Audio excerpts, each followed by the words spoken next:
Hi everybody, this is Warren Herman. Tonight we're going to be making a very important video, which is going to be essentially a primer for the integration of various ideologies into the synthesis of authentic Catholic thought. The purpose of this video is to serve as a point of departure or a beginning framework which someone can use in the further adaptation of these areas of thought into the broader Catholic synthesis. And the reason why I'm producing this video tonight is so that we can really lay out this information, because I don't think I've included this specific information in other videos. There's some general similar information in there in the videos, but not this exact presentation, not this exact information. So I really wanted to make a much more comprehensive presentation of this. And what we really want to understand is a very precise framework for what I'm talking about here. The first thing that I want to emphasize is that the approach that I am espousing in this is intended to be deeply rooted in the tradition of the Catholic Church. It's intended to be deeply rooted in the faithfulness to the magisterium, and it's intended to deeply echo the way in which the way Catholic thought has operated in relation to non-Catholic thought throughout time, and as well as the biblical themes that undergird this. It's intended to be deeply rooted in everything that we know from Scripture and tradition. This is not a non-traditional approach. This is an approach to bringing what is on the margins into harmony with the tradition of the Church.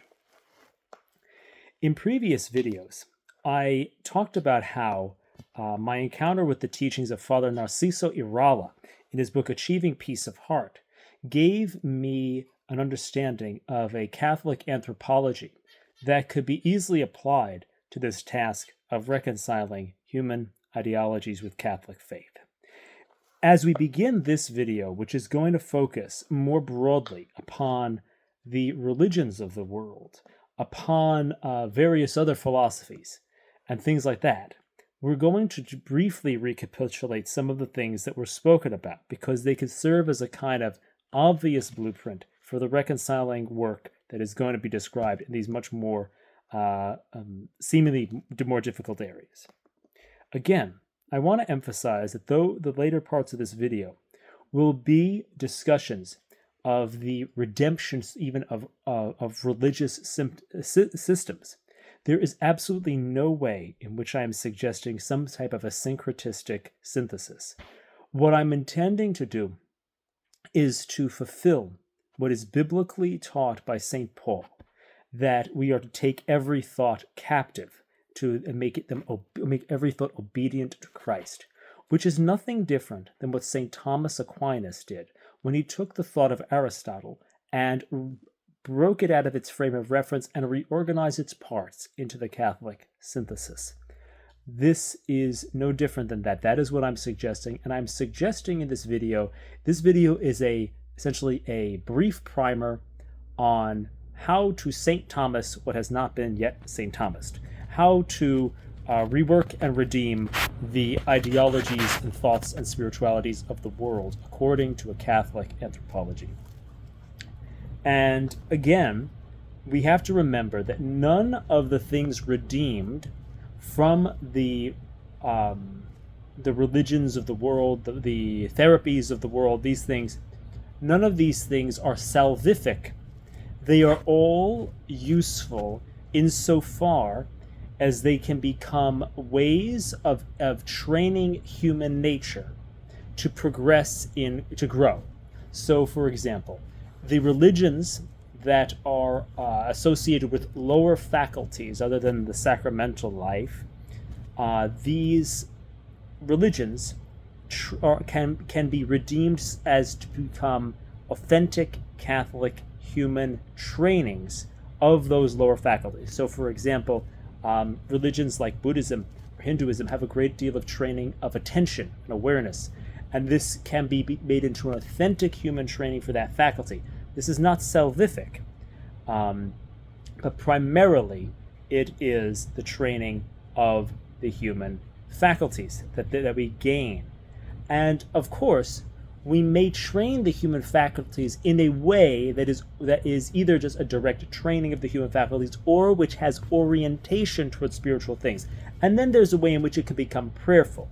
But there is a sense in which what is primarily being obtained through this work that this primer is talking about is things that essentially have their primary effect on the healing of human nature, and their only a secondary effect on being a kind of prayerful connection to God. The main thing these are you would call these things primarily oriented therapeutic, as opposed to like a prayerful orientation.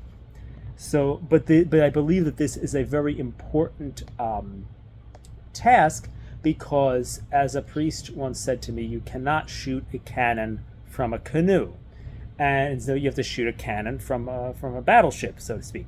So what we do is, by obtaining we take the raw materials for the training of the faculties from the different religions and philosophies of the world, which are rooted in those faculties rather than in the sacramental life, rather than in the life of prayer. We take that, and then that helps us build a battleship out of those raw materials, which better shoots the cannon of the spiritual life. It's a better platform from which to shoot the cannon of the spiritual life. Is it the cannon? No, it's not the cannon. It's not the machinery of the cannon. It's not the cannonball. It's not the gunpowder. It's not any of these things which are, we could make analogies for grace and prayer and all the sacraments and all these things.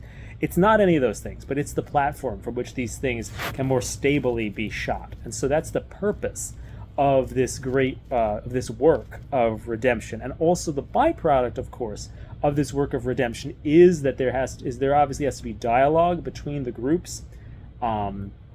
There's gifts exchange, meaning like the raw materials of the training of the faculties come from the religions of the world, come from the therapies of the world, and the orientation and reworking toward grace and these higher things comes from the Catholics.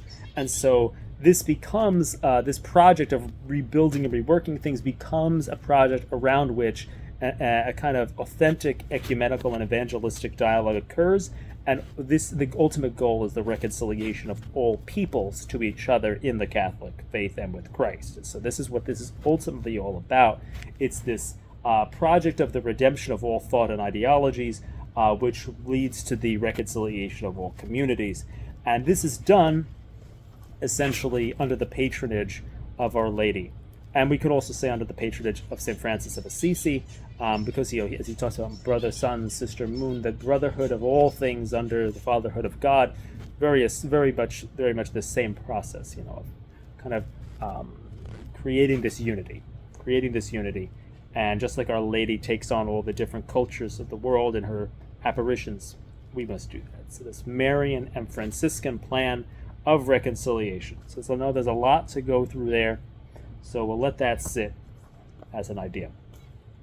So hopefully that makes some sense. Again, so we're trying to, in this video, give and we're trying to give some detail to this. So what we're going to do is I'm going to show you this thing. So this is a kid's poppet. So not a poppet like a doll, but a pop-it, meaning there's little things to pop. What does this have to do with this gigantic philosophical presentation? Well, this is a very good diagram. So this can be used as a kind of diagram for the faculties of the mind. And it's really a good diagram for if we want to talk about the reconciliation of all the therapies into one gigantic approach through the use of Catholic anthropology.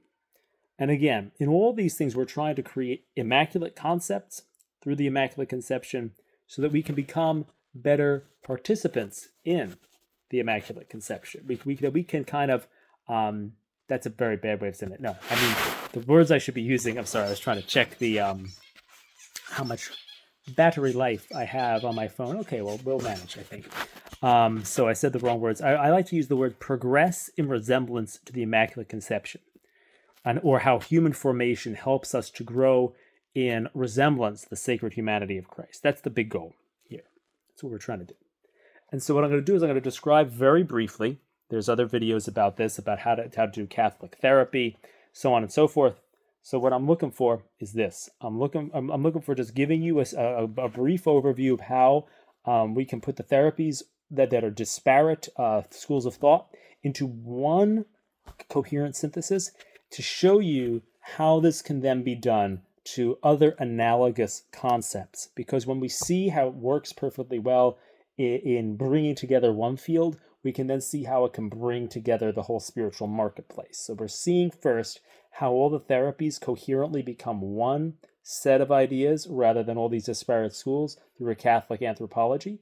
And then we can also see then how we can then do what's analogous to that, which is to redeem and capture and reorganize, reorient together all the religions of the world, not in a synthesis that is syncretistic, but in a synthesis that completely recontextualizes all of their content and kind of takes them all captive, so that there is both this movement of reconciliation and this movement of conquest.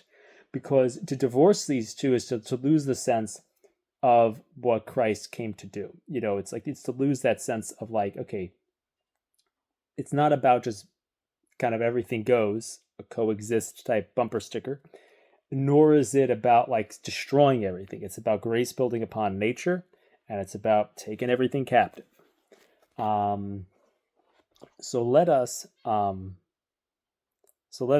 go through this. So for example, there's other videos which describe this. So for example, there are methods or there are faculties such as awareness, imagination, the thinking mind, the ability to act, and the ability to love. We might also say that then there is also the spirit, the ability to relate, and then the ability to participate in grace, the spirit. So we have attention, imagination, the mind, the will, the heart, and the spirit. Those are some faculties of the mind. And the whole thing is that all the various therapies, whether the mindfulness therapies, which are based on awareness, imagination is found in a bunch of different therapies, the cognitive therapies, which are about thinking, the behavioral therapies, which are about the will, the 12 steps, which are about, the heart and relationships, and then, Christian and Catholic therapies, which are in the spirit area.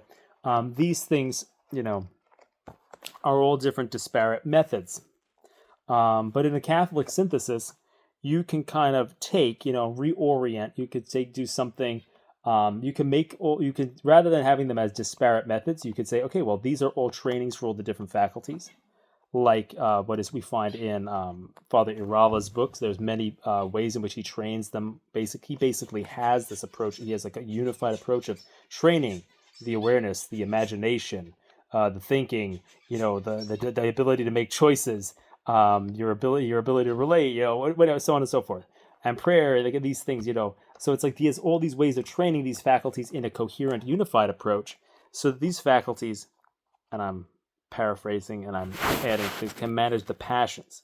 Now, you could have things like, okay, Freud says, hey, it's all about you're motivated by your id, by the principle of generalized seeking pleasure, avoiding pain. Let's just say let's just summarize it like that. Then we could have Adler, or somebody says it's for power. Then you could have somebody like I don't know. You could have like you could then stick what's his name? Like you could put Viktor Frankl. It's about searching for meaning. Then you could say, oh no, Jung. It's searching for identity.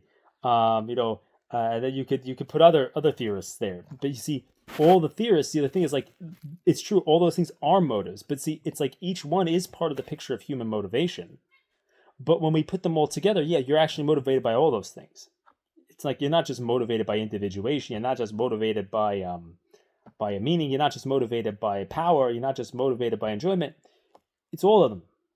So it's like, you see, when we use a Catholic anthropology, which has the faculties, the passions, the faculties managing the passions with the help of grace. When you have this whole anthropology, you take all these disparate theories and then you can kind of reorganize their content, moderate them, because then you're not like, okay, it's not all, oh yeah, I'm a Freudian, that's the be all end all. You're like, no, that's part of the picture. It's not the whole picture. It's what St. Boethius actually said when he said, everybody, he talks about Lady Philosophy and how the Greek schools almost had like little rips, little torn parts of her robe, but true wisdom integrates all those pieces. And that's what we see here, that when we have the Catholic anthropology, this Catholic synthesis, this understanding, we can put all the different thought patterns together into one synthesis. So hopefully that's helpful. You can sort of see how like that could become one coherent thing.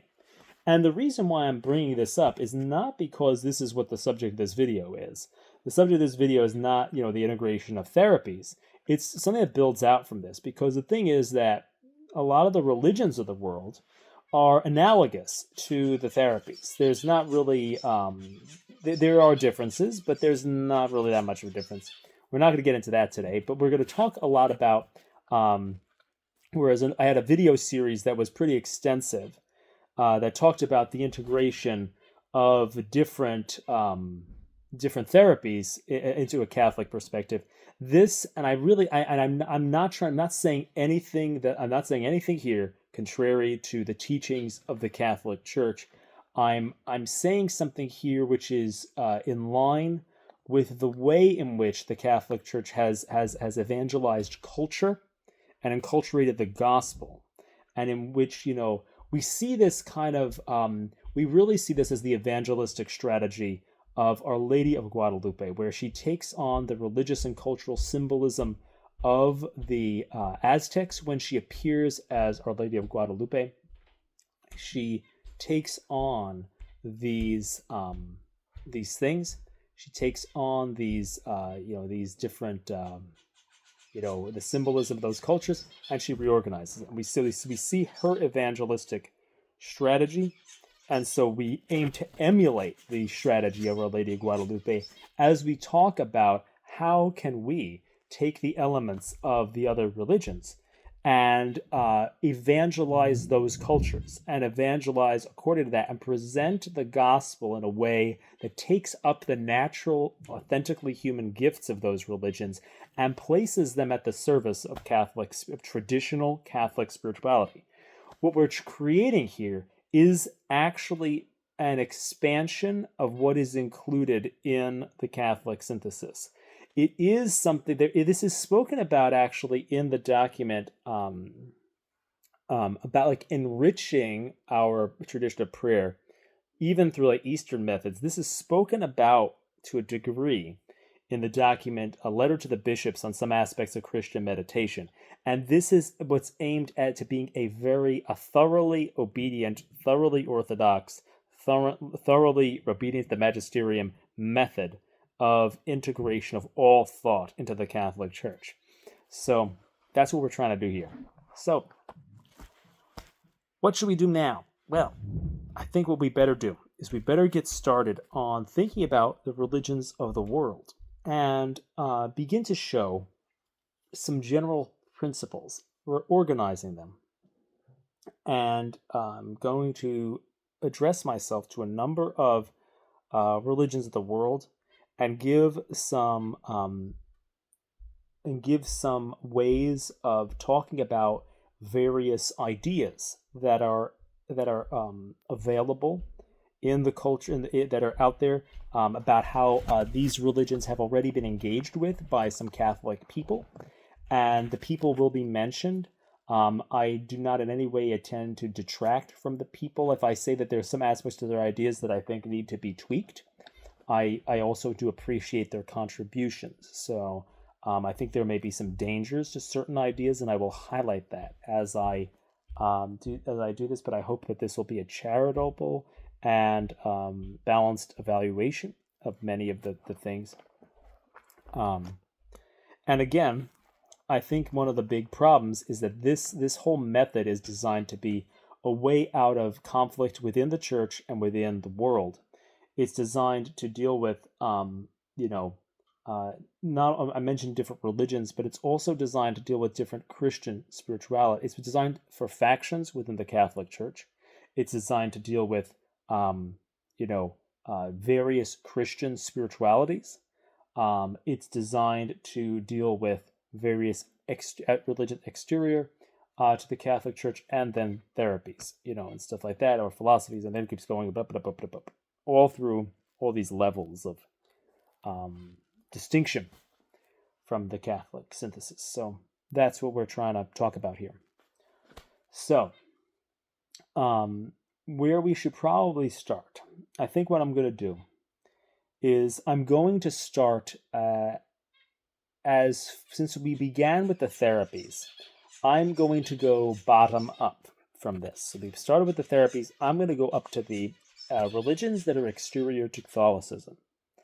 And I'm going to start there because I think that some of the other videos I've made have been more about Christian groups a little bit more, but we'll see. I'm going to see how far we can get tonight in this video. So the thing I'm going to see how far we can get, and yeah. So I think what I'll do is let me just kind of lay out what we're going to deal with here. Let me do an introduction. And I think maybe what I might do is I might actually pause this, and I might do two separate videos. This is maybe the introduction, and then I might do one that's like a much more like in-depth thing in the primer.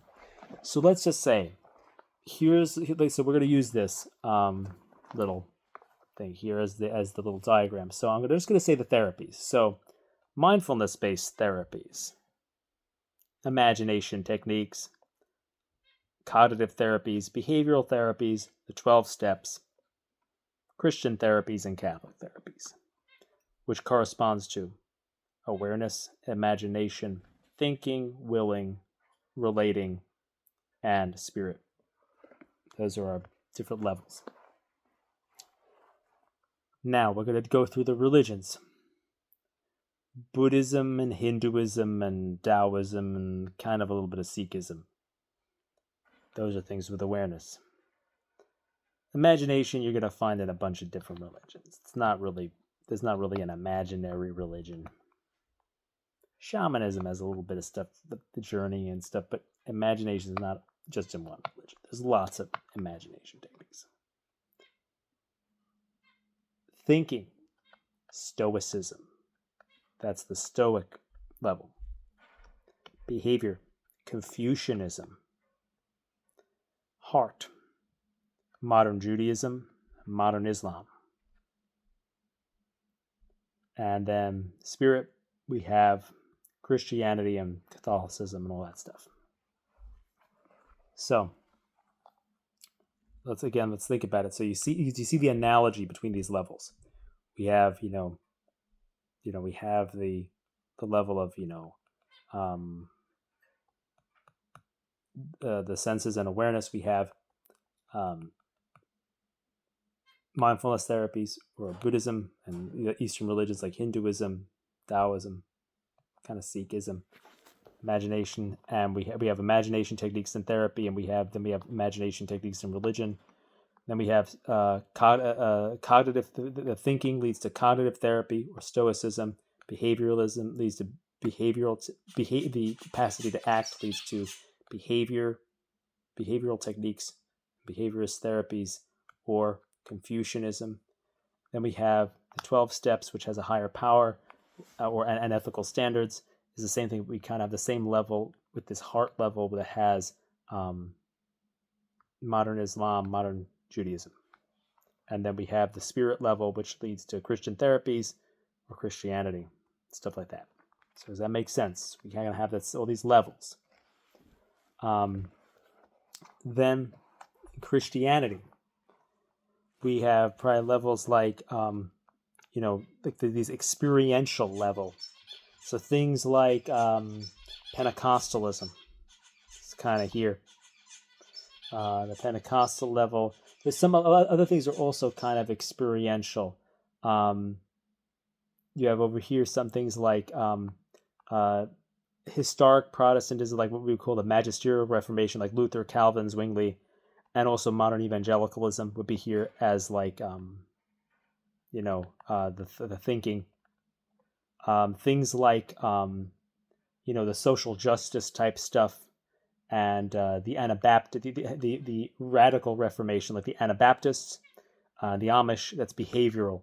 You can see it's all be about behavior. So it's like you can see that split between like Luther is all about faith, beliefs, thinking, and like action. Well, that's the Amish. That's the Anabaptists and all that stuff. So it's all about action.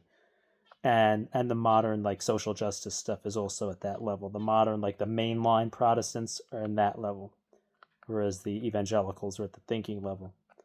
I'm not saying one is better than the other, really. It's hard to know. Then the heart level, that's the Orthodox, the Eastern Orthodox, the Oriental Orthodox. And that we know that because they have the prayer of the heart as their primary thing. The prayer is the big thing in the Orthodox. And then the sacramental is the Catholics. That essential sacramental and hierarchical unity is like an exterior thing. Like the sacraments are the main meeting place, whereas the prayer is the main meeting place, in the Orthodox. And then we have, the behavior is the big thing, like living like an Amish person, or the belief is a big thing, like being a Lutheran, faith alone, or, imagination is found throughout various traditions in various ways, and it's not necessarily a level in Catholicism. But we have, and then we have like the Pentecostalism. It's about feeling. It's about emotion. It's about what we sense. So for example, like the fact that you speak in tongues as this concrete, is a sensible, concrete experience, and it's a concrete thing that shows where you're at with God. So we go from experience is the thing that helps you connect with God, a thought, a behavior, a prayer, sacraments. So we have Pentecostal, and there's other things too that maybe at this level too that's experiential too. Like I had a bigger list of things that I had like tier 3 forms of Christianity, in which I had like liberation theology. I had some of the types of like things like centering prayer. What else did I have down here? There are a bunch of other ones because there's other ways you can be at a sensate level rather than just in Pentecostalism, even though that's the most. I think I also put like prosperity gospel, like getting the money, like having those successes. That's experiential. Like that's what makes that it makes it an experience. Oh yeah, I was able to manifest this thing in my life. Experiential. That's the key to showing how God has favor for me. Okay, so like this is, these are all different types of experiential Christianity. So these are down here at the level that would be analogous to what we were talking about with like Buddhism and the Eastern religions and awareness, and then the mindfulness therapies and that type of stuff. The Luther, which would be thinking, and the evangelicals, which would be thinking. They would be at the level which was at Stoicism and cognitive therapy. The Amish, the Anabaptists, the pacifist kind of groups, they would be, and the mainline Protestants are more about social justice and that type of stuff. They would be at the same level as the Confucianism, because it's about social behavior and behaviorist therapies. They're kind of all with this stuff here. The Orthodox would be at the same. The Eastern Orthodox and the Oriental Orthodox would be at the same level as these are obviously there's very vast differences between these things, but like they'd be like the same. Next tier down would be Islam and Judaism, and that would be the 12 steps. Would also be in that kind of a level, and then you'd have like the Catholics would be at this level where you'd have, and then Christian religions and Christian therapies would be mentioned also at that level. So this is just kind of giving you the territory, because all these things are based on awareness or experience, imagination, thinking, willing, heart, spirit. This is showing you the territory. And when we understand the territory from this paradigm, this Catholic anthropology, we understand what to do with it. And we understand that just like we were able to, at the beginning, I talked about how when we brought the therapies all into one approach, and we talked about, okay, here were the therapies that were practical with how to train the faculties, and here were the therapies that, I talked about like Jung and, I talked about Freud, Adler, Freud, Adler, Frankl, Jung, I talked about all these guys. that, talked about the human passions, and the motivations, these analytical things, these analytical therapies and these practical therapies. And we talked about how, like, from a Catholic anthropology, you could then understand that none of them are the be-all, end-all, and you can kind of modify them and make them part of each other because, they're just training different parts of the person. And we bring them all together into one approach of the faculties managing the passions and how they all kind of fit together into one conceptual whole. This is the same thing that we can do when we think about all those different traditions of spirituality, that were around the world that we just kind of talked about on those levels, because we now have the same type of framework. We're going to use the same type of framework. So now what I'm going to do in the next video is I'm going to talk a little bit more about how we can really dive in and say, okay, well, what do we actually do? How do we actually modify this stuff?